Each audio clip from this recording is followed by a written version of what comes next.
News parliament ఎన్నికలకు Congress party సిద్ధమవుతోంది. 39 parliament స్థానాలకు అభ్యర్థులను ఖరారు చేసింది. తెలంగాణలో 4 స్థానాలకు అభ్యర్థులను ప్రకటించింది. రాహుల్ గాంధీ మరోసారి వాయనాడ్ నుంచే పోటీ చేయనున్నారు. కాంగ్రెస్ ప్రధాన కార్యదర్శి కేసీ వేణుగోపాల్ అలప్పూజా నుంచి బరిలోకి దిగుతున్నారు. లోక్సభ ఎన్నికల్లో పోటీ చేసే అభ్యర్థుల తొలి జాబితాను కాంగ్రెస్ పార్టీ విడుదల చేసింది. 39 మంది అభ్యర్థులతో తొలి జాబితాను పార్టీ ప్రధాన కార్యదర్శి కేసీ వేణుగోపాల్ ప్రకటించారు. రాహుల్ గాంధీ మరోసారి సిట్టింగ్ స్థానం వైనాడ్ నుంచి పోటీ చేయనున్నారు. తెలంగాణలో 17 ఎంపీ స్థానాలు ఉంటే ప్రస్తుతం 4 స్థానాలకు అభ్యర్థులను ఖరారు చేసింది. జహీరాబాద్ సురేష్ కుమార్ షెట్కర్, నల్గొండ కుందూరు రఘువీర్ రెడ్డి, మహబూబ్ నగర్ చల్లా వంశీచంద్ రెడ్డి, మహబూబాబాద్ కు బలరాం నాయక్లను అభ్యర్థులుగా కాంగ్రెస్ అధిష్టానం ఖరారు చేసింది.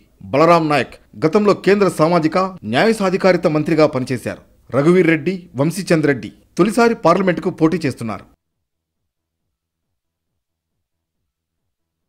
పలువురు సిట్టింగ్ ఎంపీలకు కాంగ్రెస్ పార్టీ సీట్లు కేటాయించింది.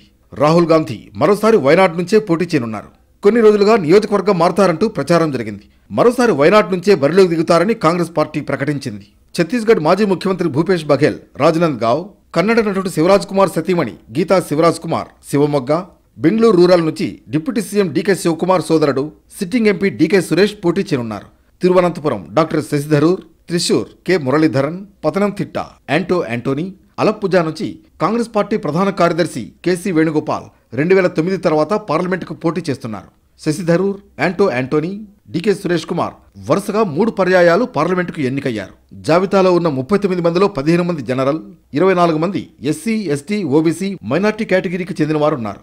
12 మంది అభ్యర్థులు 50 ఏళ్లలోపు వారే ఉన్నారు.